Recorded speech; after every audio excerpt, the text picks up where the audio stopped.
माँ, आप हमारे बारे में सोचना बंद कर दीजिए। हम बिल्कुल ठीक हैं। आप अपने बारे में बताइए, आप ठीक तो है ना? बेटा, मैं बिल्कुल ठीक हूँ। तुम मेरे बारे में चिंता मत कर। माँ, आप मुझे सच सच बताइए। आप मुझे कभी सच नहीं बताती हैं। आपकी तबीयत अब ठीक तो है ना? देखिए, मैं अभी आपसे मिलने नहीं आ पाऊंगी, पर कुछ दिनों में आती हूँ। सरोज, बेटा मैं कह तो रही हूँ कि मेरी तबीयत ठीक है, तो क्यों परेशान हो रही है? और तू चिंता मत कर, यहाँ पर सब कुछ ठीक है। तू अपने ससुराल पे ध्यान दे। अच्छा ठीक है माँ। माँ, मैं अभी फोन रखती हूँ, मुझे रसोई में कुछ काम है। हाँ बेटा ठीक है, तो अपना काम कर। भाभी, जब देखो टाइम पास करती रहती हो। ननन जी, ये आप क्या कह रही हैं? मैं अपनी माँ से बात कर रही थी। उनकी कुछ दिनों से तबीयत ठीक नहीं है, तो बस मैं उनके हाल चाल पूछ रही थी। अरे, आपकी माँ को क्या हुआ है? आपकी माँ तो अच्छी खासी मोटी ताजी है, उनको तो कोई बीमारी छूकर भी नहीं गुजरेगी। मोनिका, तुम ये कैसी बातें कर रही हो? कम से कम उनकी उम्र का ही लिहाज कर लो। तुम्हें अच्छा लगता है ऐसे बड़ों की बेइज्जती करना? रूही, आजकल तो सच बोलना भी कितना बड़ा पाप हो गया है। मैंने कुछ झूठ थोड़ी कहा है। आपकी मम्मी का वेट देखा है? हमारे घर के 4 लोगों का वेट मिलाकर आपकी मम्मी का वेट बनेगा। मोनिका, ऐसे किसी के मोटापे का मजाक उड़ाना तुम्हें अच्छा लगता है क्या? वो मेरी माँ है, कम से कम यही बात समझकर उनके बारे में इतना बुरा तो मत कहो। हे भगवान, लो जी, आजकल तो सबके बारे में सच बोलना भी गुनाह हो गया है। अच्छा ठीक है, कुछ नहीं कहती आपकी माँ के बारे में। अच्छा भाभी, सुनिए, जाइए और मेरे लिए चाय पकौड़े बना के आ जाइए। आज अच्छा मौसम हो रहा है, मुझे चाय पकौड़े खाने का मन कर रहा है। पर अभी तो आपने लंच किया है। हाँ तो क्या हो गया? अब मुझे दोबारा भूख लग गई है, और वैसे भी लंच में आपने बनाया ही क्या था, वो मुझे बिल्कुल पसंद नहीं आया। अब दोबारा भूख लगी है तो कुछ खाऊं ना क्या? नहीं, मैं आपके लिए बना के आती हूँ।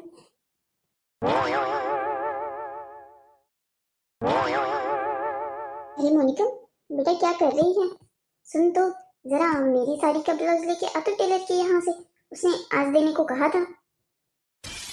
माँ, आप भी ना हर काम मुझे ही बताती रहती हो। मैं नहीं जा रही अभी। भाभी को कहकर मंगवा लीजिए अपना ब्लाउज। सरोज है कहाँ? मुझे तो दिखाई नहीं दे रही। कर रही होंगी किसी कोने में अपनी माँ से बात। दिन भर करती ही क्या है वो? जब देखो फोन में लगी रहती हैं, अपनी माँ से बात करती रहती हैं, या फिर अपने दोस्तों से। अच्छी बहू के ऐसे लक्षण नहीं होते माँ। क्या सरोज ऐसी नहीं है, तो बेकार में ही उसके प्रति मेरे मन में जहर मत घोल। तुझे ब्लाउज नहीं लाना है तो मत ला। मैं राजेश से कहकर उसे कह दूंगी कि इस दुकान से मेरा ब्लाउज लेता आए। भाभी ने तो जैसे माँ पर काला जादू ही कर रखा हो। पर चिंता मत करो, मैं ये काला जादू खत्म करना बिल्कुल अच्छे से जानती हूँ। चलो, बैटर तो बिल्कुल अच्छे से तैयार हो गया है पकौड़ों का। अब बस इसे तलना बाकी है। एक काम करती हूँ, तेल लगा देती हूँ गर्म करने के लिए। भाभी, बना लिए हैं क्या तुमने पकौड़े? अरे नहीं मोनिका, बस 10 मिनट और लगेंगे। वो क्या है ना, मैंने बैटर तैयार कर लिया है। बस तेल गर्म करने को लगाऊंगी और गरम गरम तल दूंगी। साथ में चाय भी बन जाएगी। तुम चिंता मत करो, मैं अभी बनाती हूँ। अरे रहने ही दो, अब मत बनाओ। मेरा अब पकौड़े खाने का मन नहीं है। तुम एक काम करो, मेरे लिए अब पिज्जा बना दो। पर मैंने तो पकौड़े की पूरी तैयारी कर ली है। अब दोबारा पिज्जा बनाने की तैयारी करने में कितना समय लग जाएगा? मुझे रात का खाना भी बनाना है और बाजार से सामान भी लाना है। वो सब कुछ मैं नहीं जानती, मुझे पिज्जा खाना है तो बस पिज्जा ही खाना है। आप जल्दी से बना दो। पर मोनिका, ये बैटर तो पूरा खराब हो जाएगा। मैंने तो इसमें सारा सामान भी डाल दिया है। अरे तो उससे मुझे क्या? दोबारा पूछ नहीं सकती थी कि आप? एक बार अगर दोबारा पूछ लेती कि मेरा मन हो भी रहा है पकौड़े खाने का या नहीं, तो क्या बिगड़ जाता आपका? आलसी हैं भाभी आप एक नंबर की। अब जल्दी कीजिए, जितना समय यहाँ पर मेरे साथ बातें लगाने में व्यर्थ कर रही है ना, उसमें तो पिज्जा बन जाता। हे भगवान, अब मैं क्या करूं? अब ये पूरा पकौड़े का बैटर भी खराब हो जाएगा। ओहो, ये भाभी भी ना कितना स्लो काम करती है। इतने में तो मैं 4 पिज्जा बनाकर रख देती। कब से इंतजार कर रही हूँ, तब तक तो मैं भूखे मारे मर ही जाऊंगी। ये लो मोनिका, तुम्हारा पिज्जा बहुत ही अच्छा बना है। अरे वाह भाभी, खुद के मुंह मियाँ मिट्टू कैसे बना जाता है, ये तो कोई आपसे सीखे। पहले मुझे टेस्ट तो करने दीजिए, तब मैं बताऊंगी ना कि अच्छा बना है या बुरा। आप तो खुद ही अपनी बनाई हुई चीज़ की खुद ही तारीफ करने लग गए हो। हाँ, शायद तुम ठीक कह रही हो। मुझे खुद की बनाई हुई चीज़ की तारीफ करने का हक नहीं है। तुम टेस्ट कर लो, फिर मुझे बता देना कि तुम्हें अच्छा लगा या नहीं। अब जाइए ना यहाँ से। अब क्या खड़ी रहेंगी तब तक जब तक मैं टेस्ट नहीं कर लेती? अच्छा ठीक है, तुम खाओ, मैं जा रही हूँ। अरे वाह, देखने में तो बड़ा स्वादिष्ट लग रहा है। जल्दी से पूरा खा लेती हूँ। बेटा राजेश, मैं तो भगवान से हमेशा यही दुआ करती हूँ कि भगवान तेरे जैसा अच्छा बेटा हर माँ को दे। अरे माँ, आप भी ना। मैं भी हमेशा यही दुआ करता हूँ भगवान से कि जैसी मेरी माँ है ना, इतनी अच्छी और इतनी प्यारी, ऐसी माँ हर बच्चे को दे भगवान। ओहो, मैंने तेरी तारीफ की तो मेरी तारीफ वापस करना जरूरी है क्या? अरे माँ, आप हो ही तारीफ लायक, तो आपकी तारीफ कैसे ना करूँ। बाबा के जाने के बाद आपने ही तो इस पूरे घर को संभाल के रखा है। छोटी की शादी, मेरी शादी, कितना सब कुछ आपने अकेले किया। बेटा, अगर तू और मोनिका मेरी जिंदगी में ना होते तो शायद मुझ में ये सब कुछ करने की कभी हिम्मत नहीं होती। तुझे और मोनिका को देखकर ही मैंने हिम्मत जुटाई थी ये सब कुछ करने की। और आज देखो, दोनों बच्चे अपनी अपनी जिंदगियों में कितने खुश हैं। मैं तो भगवान का हमेशा शुक्रिया अदा करती हूँ। और तुम देखना, तुम्हारे बाबा भी अगर तुम्हें ऊपर से देख रहे होंगे ना, तो वो तुम पर बहुत गर्व करेंगे। तुमने उनका नाम और मेरा नाम बहुत रोशन किया है। तुमने बचपन में ही अपनी जिम्मेदारियां समझी। आजकल के बच्चों की तरह नहीं निकले तुम आवारा, जो अपने माँ बाप की कोई इज्जत नहीं करते। माँ, ये तो आपके और बाबा के ही संस्कार है ना, जो हमें आज दिख रहे हैं। अगर आप और बाबा हम दोनों को इतने अच्छे संस्कार नहीं देते तो हम दोनों ऐसे थोड़ी होते। हाँ, आप ये सब छोड़िए, मुझे ये बताइए, मोनिका यहाँ कितने दिनों के लिए आई है? आपको नहीं लगता कि आपको एक बार उससे बात करनी चाहिए? उसके ससुराल में सब कुछ ठीक तो है ना? मैं ये नहीं कहता कि मेरी बहन यहाँ ना आए, पर फिर भी हमें थोड़ा पता कर लेना चाहिए। बताओ, मैं जानती हूँ तो इसलिए परेशान हो रहा है क्योंकि तू उसका भाई है, तो उसके बारे में सोचता है। पर चिंता करने की जरूरत नहीं है। वो जब आई थी उसने तभी कहा था कि इस बार वो लंबी छुट्टियों के लिए आई है। तू चिंता मत कर, उसके ससुराल में बिल्कुल सब कुछ ठीक है। चलो, ये तो अच्छी बात है। अच्छा तू रुक, मैं तुझे कुछ कह रही थी। ये ले, ये कुछ पैसे हैं, तो ये पैसे सरोज को दे देना। पर क्यों माँ, इतने सारे पैसे सरोज को क्यों देने हैं? राजेश बेटा, अब तेरी शादी हो गई है, तुझे अपनी जिम्मेदारी समझनी चाहिए थी। शादी से पहले तो अपनी पूरी तनख्वाह मेरे हाथ में रख देता था। मैं समझती थी तब तेरी जिंदगी में और कोई नहीं था, दूसरा इंसान नहीं था जिसकी देखभाल तुझे करनी थी। पर अब तेरी शादी हो गई है, तुझे बहू का भी तो ध्यान रखना है। वो बेचारी अपने मुंह से कुछ कहती नहीं है, पर इसका मतलब ये थोड़ी है कि हम उसका ध्यान न रखें। औरतों को पैसे लगते हैं, अब वो हर बार मुझसे थोड़ी मांग सकती है। तो उसका पति है, तुझे अपनी तरफ से उसे ही पैसे देने चाहिए हर महीने के खर्च के लिए। हाँ माँ, शायद आप बिल्कुल ठीक कह रही हैं। सरोज तो कभी मुझसे कुछ नहीं मांगती है, पर मुझे भी अपनी जिम्मेदारी समझनी चाहिए। आप ये पैसे मुझे दे दीजिए, मैं सरोज को दे दूंगा। माँ, लगता है आपकी बहू बहुत ही ज़्यादा खर्चीली है, तभी तो भाई इतने सारे पैसे उनको देने जा रहा है। आप उन्हें समझाती क्यों नहीं? अरे मैं उसे क्या समझाऊं? मैंने ही दिए हैं उसे वो पैसे बहू को देने के लिए। अब हर महीने बहू मुझसे थोड़ी पैसे मांगेगी। क्या? आपने इतने सारे पैसे भाई को, भाभी को देने के लिए कहा, सिर्फ महीने की खर्ची के लिए? माँ, तो पागल तो नहीं हो गई है? ये क्या कर रही है? खुद के हाथों से अपनी बहू को बिगाड़ने में लगी हुई है। मोनिका, तो ऐसा क्यों कह रही है? भला सरोज क्या बिगड़ेगी? वो तो बहुत अच्छी लड़की है। इतने सारे पैसे का लालच देखकर इंसान का मन कब डोल जाए उसको खुद पता नहीं रहता। वो सोचेगी नहीं कि पति पूरी तनख्वाह माँ के हाथों में देता है, फिर भी इतने सारे पैसे उसे दे रहा है। इसका मतलब ये है कि सास के पास तो बहुत सारे पैसे होंगे। और सच बताऊं तो माँ, जितनी भोली वो देखने में लगती है ना, उतनी भोली है नहीं। अरे तू ऐसा क्यों कह रही है? उसने कुछ कहा क्या तुझे? अब आप आज की ही बात देख लो। मैंने दिन के दोपहर के खाने के बाद कहा उन्हें कि मेरे लिए चाय पकौड़े बना दे, तो कहने लगी मैं नहीं बनाऊंगी। सोचिए, उन्होंने मेरे मुंह पर मुझे मना कर दिया। क्या? ऐसा सरोज ने कहा तुझे? हाँ माँ, उन्होंने तो सीधा मुझे ये कह दिया कि अगर चाय पकौड़े खाने हैं तो अपने ससुराल जाकर खाओ, यहाँ मेरे पति के पैसों से खाने की जरूरत नहीं है। नहीं, सरोज ऐसा कह तो नहीं सकती बेटा, पक्का तुझसे कोई भूल हुई है। यही यही कह रही थी माँ मैं आपको। अब देखिए, मैं आपको सच्चाई बता रही हूँ, फिर भी आपको मेरी बातों पर विश्वास नहीं हो रहा है। उन्होंने तो काला जादू कर दिया है आप पर। अब आप ही देखिए, आप अपनी बेटी की बात नहीं मान रही हैं और अपनी बहू की बात का विश्वास कर रही हैं।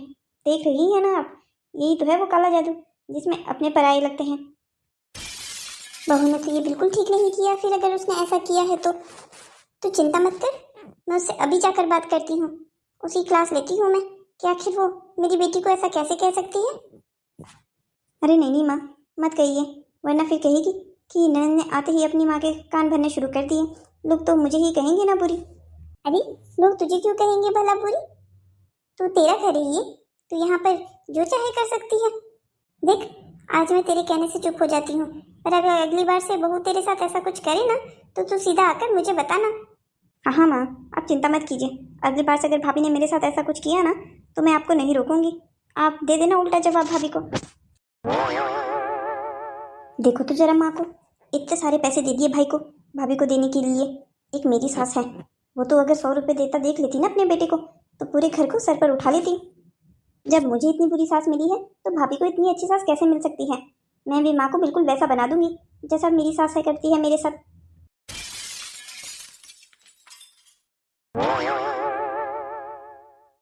अरे जीजा जी, आप यहाँ बस स्टैंड पर? हाँ, वो टायर पंचर हो गया था गाड़ी का, तो बस ड्राइवर वही चेंज करवाने गए हैं। तुम बताओ, तुम यहाँ क्या कर रहे हो? मेरी हालत भी आज कुछ आपके ही जैसी है। जीजा जी ये सब छोड़िए, आप हमारे घर क्यों नहीं आए? कितना समय हो गया है, आपने तो जैसे मानो हमारे घर का रास्ता ही भूल दिया हो। हाँ, टाइम ही नहीं मिलता, काम में इतना व्यस्त होता हूँ। हाँ हाँ, समझ सकता हूँ, आपको काम भी तो बहुत होता है। आप बहन से ही मिलने आ जाइए करे कभी। तुम्हारी बहन से मिलने? लगता है मोनिका ने तुम्हें सच नहीं बताया है। सच? कैसा सच जीजा जी? ये आप किस सच्चाई की बात कर रहे हैं? यही कि वो खुद घर छोड़कर भागी है। उसने बताया नहीं क्या? उसने पूरे घर को सर पर उठा रखा था अपने। बुरा मत मानना साले साहब, आपकी बहन है तो बहुत खराब। उसने तो हमारे घर को जीता जाता नर्क बना दिया है। हर रोज़ लड़ाई, हर रोज़ झगड़ा। मेरी माँ तो बीमार है, बेचारी बीमार इंसान को भी वो छोड़ती नहीं है। आप और आपकी माँ तो इतने अच्छे हैं, समझ में ये नहीं आता कि आप लोगों के घर में वो शैतान कैसे पैदा हो गई। मेरी बीवी है, बोलते हुए बुरा लग रहा है, पर जैसे उसके कर्म है ना, उस हिसाब से तो ये सब कुछ बोलना बिल्कुल कम है। जी आप ये क्या कह रहे हैं? जो राजेश तुम सुन रहे हो, देखो मैं तुम्हारा और तुम्हारी माँ का बहुत सम्मान करता हूँ, पर इसका मतलब ये नहीं है कि मैं अपने घर वालों का अपमान सहता रहूँ। देखो, तुम्हारी बहन खुद घर छोड़कर गई है, अगर उसे मेरी माँ से और भाभी से माफ़ी मांगनी है तभी वापस घर आना। मैंने तो तुम्हारी बहन को कह दिया है, अगर जब उसे अपनी गलती का एहसास हो तभी घर वापस आए, उससे पहले बिल्कुल नहीं। अच्छा, मैं चलता हूँ। हे भगवान, ये जीजाजी क्या कह रहे थे? मोनिका ने ऐसा भी क्या कर दिया है? उसने तो घर में ये सब कुछ हमें बिल्कुल नहीं बताया। भाभी, भाभी कहाँ रह गई आप? क्या हुआ मोनिका, तुम इतने गुस्से में क्यों हो? गुस्से में ना हो तो क्या करूं? ये क्या बनाया है आपने? नहीं, मुझे बताइए कि क्या बनाया है ये आपने? ये तो मैंने तुम्हारे कहने पर तुम्हारा फेवरेट वेज सैलेड बनाया था ना। इसे आप सैलेड कहती हैं? इससे अच्छा खाना तो कुत्ते खाते हैं। अगर आपका काम करने का मन नहीं होता ना तो आप मुझे पहले ही बता दीजिए कीजिए। ये जहर बनाकर मुझे मारने की कोशिश तो मत किया कीजिए कम से कम। मोनिका, तुम ये क्या कह रही हो? मैं भला ऐसा क्यों करूँगी? देखिए, ये मासूम बनने का दिखावा ना मेरे भाई के और मेरी माँ के सामने किया कीजिए, मेरे सामने नहीं। ये बोली शक्ल ना उन लोगों को बेवकूफ़ बना सकती है, मुझे नहीं। मैं अच्छे से जानती हूँ कि आप कैसी कैसी चाल चलती रहती हैं। मैं क्या चाल चलती हूँ? तुम ये क्या बातें कर रही हो? मुझे अच्छे से पता है, जब से मैं यहाँ आई हूँ मैं तब से तुम्हारी नज़र में खटक रही हूँ ना, है ना? सच बताओ। मोनिका, ये तुम्हारा घर है, तुम यहाँ पर पैदा हुई हो, भला मुझे यहाँ क्यों पसंद नहीं आएगा कि तुम यहाँ आओ? अरे बंद करो ये अपना ड्रामा, अच्छे से जानती हूँ कि क्या है तुम्हारे दिल में। हर भाभी ऐसी ही होती है, उन्हें अपने अंदर पसंद कहाँ आती है, वो तो बस यही चाहती है कि कब जल्द से जल्द वो यहाँ से चली जाए ताकि उन्हें आराम करने का मौका मिले, है ना? ऐसे ही चाहती हो ना तुम भी? पर चिंता मत करो, मैं तुम्हें इतनी आसानी से छोड़ने वाली नहीं हूँ। मोनिका, आखिर तुम्हें परेशानी क्या है? आज तुम मुझे सच सच बता ही दो, मैं तुम्हें कितने दिनों से देख रही हूँ, तुम बस मुझे परेशान करने में लगी हुई हो। तुम्हारी हिम्मत कैसे हुई ये सब कुछ कहने की, इतना बड़ा इल्ज़ाम लगाने की मुझ पर? तुम क्या कह रही हो मैं जानबूझकर तुम्हें परेशान करती हूँ? तुम कोई काम अच्छा तो करो, तो क्यों परेशान करूँगी? मैं सिर्फ सच बोलती हूँ और सच तो हमेशा सबको कड़वा ही लगता है। देखो मोनिका, मुझे समझ में नहीं आ रहा है कि आखिर तुम्हारी परेशानी क्या है। पर मैं इतना तो समझ गई हूँ कि तुम पक्का अपने ससुराल में लड़ाई करके यहाँ आई हो, जिसकी खुंदस तुम मुझ पर निकाले जा रही हो। तुम्हारी हिम्मत कैसी हुई ये सब कुछ कहने की, मुझे इतना बड़ा इल्जाम लगाने की मुझ पर। मैं भला अपने ससुराल में क्यों लड़ाई करूंगी? मैं अपनी मर्जी से यहाँ आई हूँ। अगर तुम अपनी मर्जी से यहाँ आई हो तो इतना गुस्सा किस बात का है? हमेशा तुम्हारी नाक पर गुस्सा चढ़ा हुआ रहता है। ऐसा तो नहीं है कि तुम पहली बार यहाँ आई हो। पहले भी जब आती थी तब तो तुम बिल्कुल ठीक थी, पर इस बार तो तुम्हारे तेवर ही बदले हुए हैं। इसका क्या मतलब है कि जब तक मैं तुम्हारे साथ ठीक रहूं तब तक मैं ठीक, वरना मैं पागल? तुम शायद ये भूल रही हो कि ये आज भी मेरा ही घर है। तुम यहाँ पर लेकर आई गई हो, पर मैं यहाँ पर पैदा हुई हूँ। तो मुझ पर तो ये अपनी हुकूमत दिखाने की कोशिश करना मत। माँ और भाई ने तुम्हें भले ही सर पर चढ़ा कर रखा हो, पर मुझे इंसान को धरती पर पटकना अच्छे से आता है। मोनिका, मुझे बिल्कुल समझ में नहीं आ रहा है कि आखिर तुम मुझ पर किस बात पर गुस्सा हो। तुम्हें अगर ये सैलेड पसंद नहीं आया है तो कोई बात नहीं, मैं दूसरा बनाकर ला दूंगी, पर कम से कम ऐसे बेकार में ही तो मुझ पर इल्जाम मत लगाओ। अब मेरे पास तुमसे लड़ाई करने की हिम्मत नहीं है। तुम्हें अगर दूसरा सैलेड खाना है तो मुझे बता दो, मैं दूसरा बना दूंगी। आखिर ये अपने आप को समझती क्या है? इसकी जुबान तो अब कैंची की तरह चलने लग गई है। इसको तो मुझे सबक सिखाना ही होगा।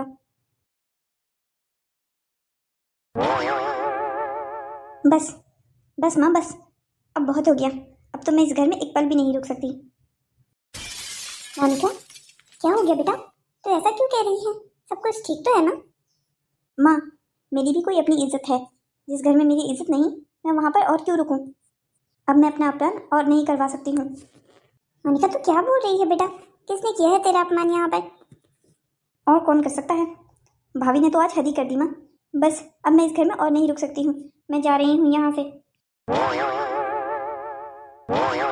हे भगवान, ये क्या हो रहा है मेरे घर में? मुझे कुछ समझ में नहीं आ रहा है। मोनिका और सूरज की लड़ाई हो गई है क्या? चल मोनिका, शुरू हो जा। माँ तुझे मनाने के लिए तेरे पीछे आती ही होगी। आज तुझे अपनी ज़िंदगी की बेस्ट एक्टिंग करके दिखानी है, ताकि उन्हें विश्वास हो जाए कि उनकी बेटी बिल्कुल सही कह रही है और उनकी बहू बहुत चालाक है।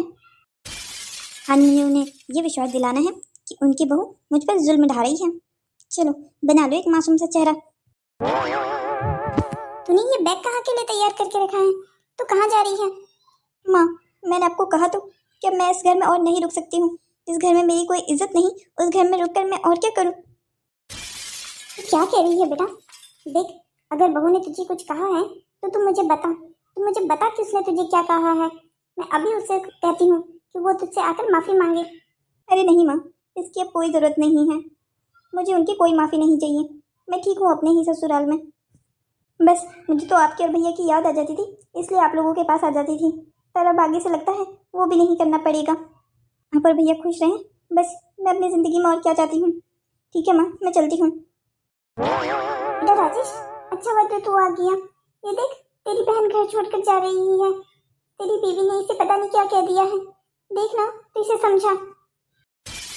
बल्कि तू एक काम कर, तू सरोज को बुला के ला, वो इससे माफी मांगेगी। देख, मैं अपनी बेटी को ऐसे नाराज होते हुए कभी नहीं देख सकती हूँ। जा तो अपनी बीवी को बुला के ला। नहीं माँ, सरोज को बुलाने की ज़रूरत नहीं है। हाँ माँ, मैं तो वही कह रही हूँ। भाभी को बुलाने की ज़रूरत नहीं है। मुझे नहीं चाहिए किसी की माफ़ी। तो आप क्यों उसे माफ़ी दिलवाने में लगी हुई हैं? वो तो वैसे भी अपने घर जा रही हैं। उसका असली घर तो अब उसका ससुराल ही है। क्यों बहन? देखा ना माँ, आपने देखा ना, भाभी ने भाई को कैसे अपने जाल में ले लिया है। भाई तो मुझे यहाँ रोकने की कोशिश भी नहीं कर रहा है। क्यों करेगा? आखिर उसकी पत्नी जो चाहती है कि उसकी बहन यहाँ ना रहे। ठीक है भाई, ठीक है, मैं जा रही हूँ। अब खुश रहना तू और तेरी बीवी यहाँ पर। तुम्हारे रास्ते का कांटा जो निकल गया। आखिर तुम और कितना ड्रामा करोगी? कम से कम अब तो सच बोल दो। थक नहीं जाती हो क्या इतना सारा झूठ बोलते हुए? देख रही हो माँ, अब तेरी बेटी के लिए मैं ही झूठी लग रही हूँ। हाँ हाँ, बीवी के सामने तो बहन ही झूठी लगेगी ना। राजेश बेटा, तू ये क्या कह रहा है? तू तो पूरी बात जानता भी नहीं है। माँ, पूरी बात हम नहीं जानते हैं। आपको पता भी है यहाँ क्यों आई है? ये अपने पूरे ससुराल में सबसे लड़ाई करके यहाँ आई है। इसकी ये बचपन वाली आदत गई नहीं। बेटा तू ये क्या कह रहा है? हाँ माँ, मैं जो भी कह रहा हूँ बिल्कुल सच कह रहा हूँ। और मुझे जीजा जी मिले थे, उन्होंने मुझे बताया कि कैसे मोनिका ने वहाँ सबके नाक में दम करके रखा है। उसने तो अपनी बीमार सास तक को नहीं छोड़ा और अपनी ननद को मैंने उसको तो इसलिए घर से निकलवा ही दिया, वो बेचारी रोते रोते अपने घर से निकली है। अब आप ही सोचो, तुम ही बताओ कि आखिर मैं इसका करूं क्या। जब से यहाँ आई है तब से लड़ाई झगड़ा करने में के लिए तैयार है। अपने ससुराल में तो लड़ाई कर ही चुकी है, अब यहाँ भी शांति नहीं देखना चाहती है ये। सरज मुझे कुछ कहती नहीं है, पर उसकी शक्ल पर साफ दिखता है कि इसने उसे कितना परेशान करके रखा है। ममता, राजेश जो कह रहा है वो बात सच है क्या? तो अपने ससुराल में यहाँ लड़ाई करके आई है? माँ, अब मेरे ससुराल वालों को जानती नहीं है कि वो कितने बुरे हैं, नाक में दम करके रखते हैं मेरा। अब तो यहाँ भाभी के साथ कितनी अच्छी है, पर मेरी सास ऐसी बिल्कुल नहीं है। बेटा, कभी ये भी सोचा कर कि मैं बहू के साथ क्यों अच्छी हूँ? क्योंकि वो खुद अच्छी है। अगर कोई इंसान खुद अच्छा होता है ना, तो उसके साथ लोग भी अच्छे होते रहते हैं। नहीं माँ, ये उस तरीके से कहाँ सोचेगी, इसका दिमाग तो हमेशा उल्टा ही चलता है। अब आप ही देख लीजिए, जब से यहाँ आई है तब से कलिश करने में काम लगा रखा है इसने अपना। जीजा जी ने तो कह दिया कि इस बार वो इसे लेने नहीं आएंगे।